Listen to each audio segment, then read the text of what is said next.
सलाम दोस्तों, सबको जय मसीह की एक और बार स्पिरिचुअल मॉसल्स में मैं आपको स्वागत करना चाहती हूँ। आज हम बाइबल में से नए नियम के भाग में प्रेरितों के काम नाम का जो पुस्तक है उसमें से एक दंपति की कहानी को देखने जा रहे हैं। प्रेरितों के काम उसके 5वें अध्याय में हम इनको देख पाते हैं। इनका नाम है अननियास और सफीरा। अननियास और सफीरा के बारे में उसके पहले आयत में हम देखते हैं कि उनके पास कुछ भूमि था और वो उसको बेचते हैं और उसमें से जो रकम मिलता है थोड़ा बहुत वो अपने लिए रखते हैं और फिर बाकी का प्रेरित जो पतरस है उसके पैरों में जाके रखते हैं। लेकिन वो रखने का तरीका उनका ऐसा था औरों को दिखाते हुए कि ये पूरा रकम है। अगर उन्होंने अपने लिए कुछ लेके रखा उसमें कोई गलत बात नहीं है, क्योंकि वो उनका अपना भूमि है। अपने जमीन को जब वो बेचते हैं उनके पास पूरा हक है कि जितना चाहे वो आधा या आधा से ज्यादा जितना भी चाहे वो अपने लिए रख छोड़ सकते थे। लेकिन उन्होंने क्या किया, थोड़ा बहुत अपने लिए रखा, बाकी का जाके प्रेरित के पैरों पे रखा। ऐसे रखा ये दिखाते हुए कि ये तो पूरा रकम है। तो वहां पे प्रेरित पतरस पूछता है कि क्या ये पूरा रकम है? तो वो कहते हैं हाँ, ये पूरा रकम है। देखिए, प्रभु यीशु ने हमसे एक बार कहा है कि आपका हाँ जो है वो हाँ होए और आपका नहीं नहीं होए। इससे अधिक कुछ भी नहीं होना चाहिए। अगर ऐसा कुछ हो तो वो बुराई से होता है। अब देखिए, यहाँ पे पतरस जब ऐसे पूछता है और ये कहते हैं हाँ ये पूरा रकम है, इनको ये करने की जरूरत क्या थी? इनका ये काम करने के पीछे का जो इंटेंशन है, उनका जो मन का जो भावना है वो हम देख पाते हैं। अगर इसके पिछले अध्यायों को अगर हम पढ़े, प्रेरितों के काम 4थे अध्याय के अंत के आयतों को जब हम देखते हैं, वहां पे एक व्यक्ति को हम देखते हैं, उसका नाम है बरनबास। और बरनबास के बारे में वहां लिखा है बड़े क्या कहते हैं, आदर पूर्व वहां पे ऐसे लिखा है कि बरनबास अपनी भूमि को बेचता है और उसमें से जो भी रकम मिलता है सारा कुछ उसने प्रेरितों के पैरों पे जाके रख दिया। तो वहां पे बरनबास को जो आदर मिला वो आदर इन लोगों ने देखा। पति पत्नी ने सोचा कि अरे बरनबास को देखो, लोग कितना आदर करते हैं, उसको देखो कितना रिस्पेक्ट मिलता है, वो रिस्पेक्ट हमें भी चाहिए। तो उस रिस्पेक्ट के लिए उन लोगों ने भी वही काम किया, लेकिन जो बरनबास ने किया वैसे नहीं किया। इसमें उन लोगों ने थोड़ा बहुत ट्विस्ट मारकर अपनी चालाकी का इस्तेमाल किया। अब देखिए, हम भी परमेश्वर के लिए बहुत कुछ करते हैं, है ना? प्रभु के लिए बहुत कुछ काम हम करते हैं। सवाल यहाँ पे ये है कि हमारा करने के पीछे का उसका नजरिया क्या है, हमारा इंटेंशन क्या है। हम क्यों प्रभु के लिए काम करते हैं? अगर कुछ करते भी है तो क्यों करते हैं? क्या औरों को दिखाने के लिए, या हमारे दिल परमेश्वर के प्रति शुद्ध है? यहाँ पे ये दंपति ने जो किया वो औरों को दिखाने के लिए किया, ताकि उनको भी वही रिस्पेक्ट मिले जो बरनबास को मिला। लेकिन इनके दिल के अंदर का सोच जो है वो सही नहीं था।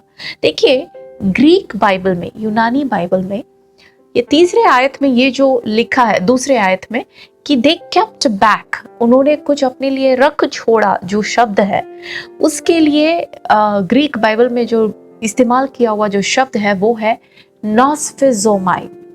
अब नॉस्फिजोमाई एक ग्रीक शब्द है। इसका मतलब हम गहराई में तब समझ सकते हैं जब हम पुराने नियम को पढ़ते हैं। ग्रीक बाइबल, जो पुराने नियम को ग्रीक में ट्रांसलेट किया हुआ जो बाइबल है, उसमें ये नॉस्फिजोमाई जो शब्द है उस पूरे बाइबल में 2 जगह पे है। एक यहाँ पे और एक पुराने नियम में यहोशू के पुस्तक में। वहां पे आखान नाम के व्यक्ति का कहानी है। हम जानते हैं जब यहोशू के पुस्तक उसका जो 7वें अध्याय जब हम पढ़ेंगे, यहोशू की पुस्तक 7वें अध्याय उसके 21वें आयत में यही नॉस्फिजोमाई शब्द इस्तेमाल किया गया है। वहां पे परमेश्वर ने इजरायलियों से कहा था कि यरीहो नाम का जो शहर है उसे नाश कर देना, उसमें से कुछ भी तुम मत लेना, क्योंकि वो मेरे लिए अलग किया गया है।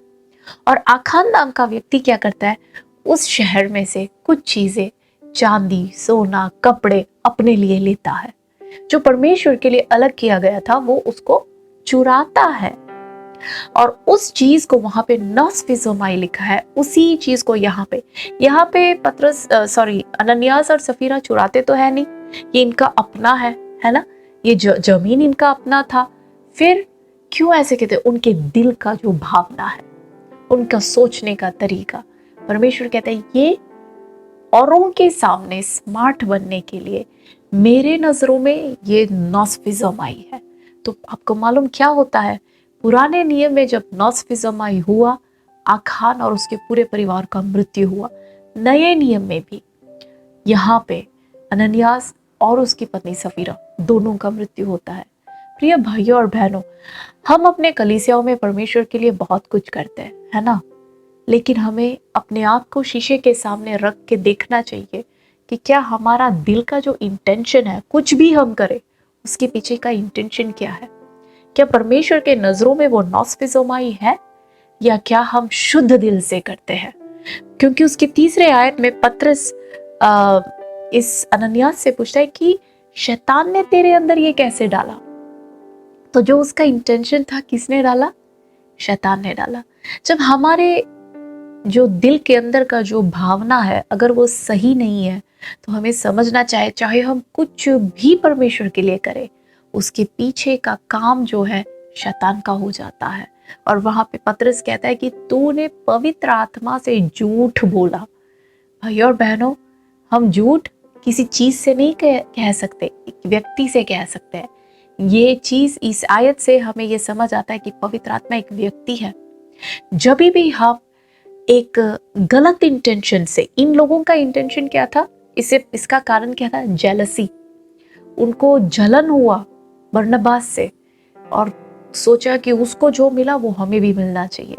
और क्योंकि उन्होंने ऐसे किया, पवित्र आत्मा को उन्होंने ठेस पहुंचाया। प्रिय भाइयों और बहनों, हम अपने कलीसियाओं में, हम प्रभु के लिए चर्च में, बाहर, स्कूल में, कॉलेज में, हर जगह बहुत कुछ कर सकते हैं, लेकिन उस करने के पीछे का इंटेंशन क्या है, वो अपने आप को जांच के देखिए। कहीं ऐसा ना हो कि हमारे काम करते करते हम पवित्र आत्मा को ठेस पहुंचाएं। प्रभु आप सबको आशीष दे। God bless you.